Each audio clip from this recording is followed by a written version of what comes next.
All right, Sunday Night Football. The boss will be there. Seattle Seahawks hosting the San Francisco 49ers. The NFC West is on the line. Yes. As well as so many different things. So if the Niners win, they get the number one seed. That's all they that's what they really care about is getting the number one seed. You win and you're good. They could still get a bye if either of those previous teams lose, right? It's kind of insane that three different teams can take the number one, or three different teams just are in the bye? No, three different teams can take number one. Niners, Saints, or Packers. Yeah, that's pretty crazy. We've been saying, for a few years now, we've been just saying how loaded the NFC is and all that stuff. And I think this shows just the fact that there's four teams in the mix for a bye, and all these teams feel like who's going to come out of the NFC? A lot of it's going to depend on who gets that bye, right? Like it's not. Wait, no, four different teams. Four different teams can clinch number one overall. Seattle can too? Yeah, Seattle. If Green Bay and New Orleans both lose, Seattle's number one. So four different teams heading into the final weekend can take the number one overall seed in the NFC and home field throughout the playoffs. That's ridiculous. Yeah, so the first three seeds are all completely going to be dependent on these few teams, and then one team will land at number 5 as far as the seeding goes. Right. That's the argument against. Yeah, that's the argument. The argument against the playoffs is not that one of these NFC East teams is going to limp in. It's that one of these teams that is fighting for number one overall is going to be 5. Right. Yeah.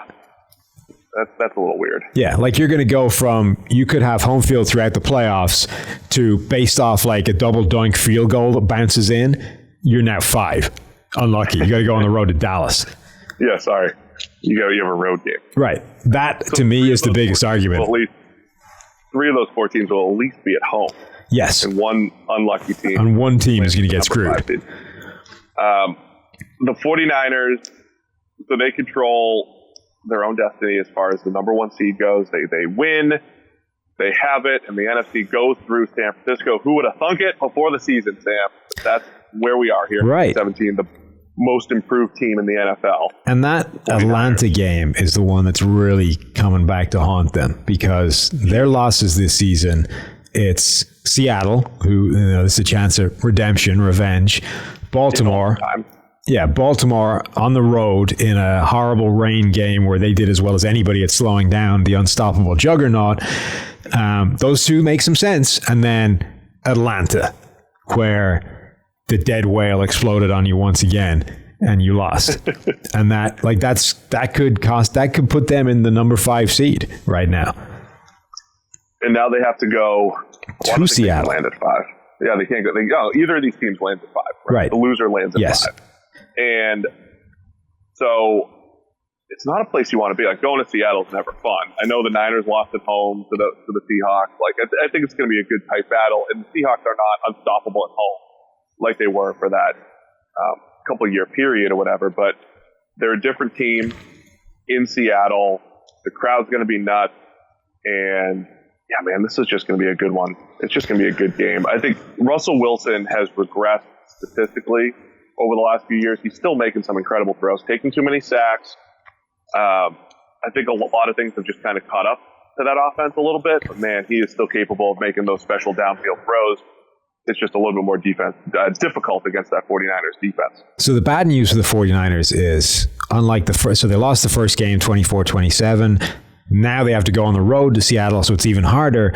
The good news is Seattle lost a whole ton of people to injury. So they lost all their running backs in like the last 2 weeks, to the point where, so everyone's talking about them re-signing beast mode. Do you see they also brought back Robert Turbin? They basically just re-signed the 2017 or 2016 Seattle backfield. Yeah. Turbin hasn't played since like 2017. Turn back the clock. He might be an even more absurd signing than dragging beast mode off the couch. Like, what the hell is Turbin doing being signed? Nobody else to call except the guys that they knew from. Well, presumably Thomas Rawls didn't answer the phone, or he'd have been there as well. Get Chris Warren out there. Like, it's insane. So you got Beast Mode and Robert Turbin reforming the backfield. Dwayne Brown is down, so their left tackle is down as well. Like, they have been dealt a pretty significant body blow over the last week or two in terms of injuries. Yeah, I think Dwayne Brown, we joke and mention that running backs don't matter all the time, but I do think that the running backs do matter if Marshawn Lynch is like 280 pounds and can't move. I mean, I don't know what kind of shape he really is. But the Dwayne Brown thing is significant. Even though the Seahawks have not blocked well this year, there have been points where since they got Dwayne Brown, they have crept back toward average as a pass blocking unit, and he's been a key part of that. Yes, they've been bad this year, even with him, but he's still their best pass blocker at probably the most important position.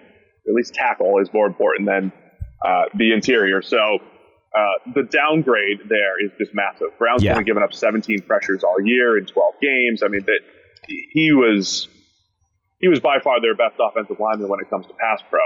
So kind of an issue. Yeah, I mean, I think it's less about the impact that Dwayne Brown can have individually and more about the guy that's behind him on the depth chart coming in. You know, right. we talked before about offensive line being more a product of how bad your weakest link is. That's creating a massive weak link on that left side for the Seahawks. So, you know, I think this 49ers got whooped last week, essentially. This 49ers, even though he's intriguing. This 49ers defense should be able to do a really good job, I think, against Seattle's offense. It'll be intriguing to see what Beast Mode has in the tank, having just dragged himself off the couch or whatever he was doing over the last couple of weeks. Like the last time anybody saw him, he was serving shots at a tailgate for the Raiders' final home game. So that'll be fun. I think the 49ers defense will do a good job, and then it's just a case of what they can get going on offense against Seattle on the road when there's a lot at stake, and you know that stadium's going to be noisy. Like that, I think, is the key, that side of the ball, to this game. Yeah, so the two things I'll be looking for here, do the Seahawks revert to this, what the Rams have been doing offensively, boot, screen, what they did to the Niners last week, which we said worked, right? So the screen game, slow down the pass rush, and the boot game to kind of slow down the pass rush, because the Niners still, they have their edges, their edge defenders playing the run and, you know, getting down the line backside, and even though I would be attacking that bootleg, so you might be able to manufacture some points and work, you know, essentially avoid those straight drop back situations against a really good Niners pass rush with your bad offensive line.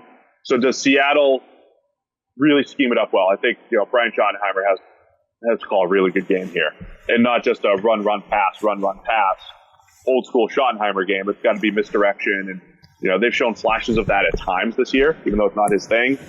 And then on the other side, I really think it's just mistake-free football from Jimmy G. How generic is that assessment? Yeah, it's nice. Like they're going to scheme it up pretty well. They'll create some open throws. Just don't make the disastrous decision, and I think the Niners will be okay in this one. Yeah, I mean, they now have a lot of offensive weapons that are individually hard to match up with, as opposed to it just being the scheme the way it was earlier in the year. So I'm going Niners now. I'm switching that. You son of a... You just changed all your picks so they're the same as mine. This is the right way to do it, is to analyze the games. Go back and forth on what you think is going to happen and then make a decision based off of that. You literally have changed your pick so that you can't lose in the final week.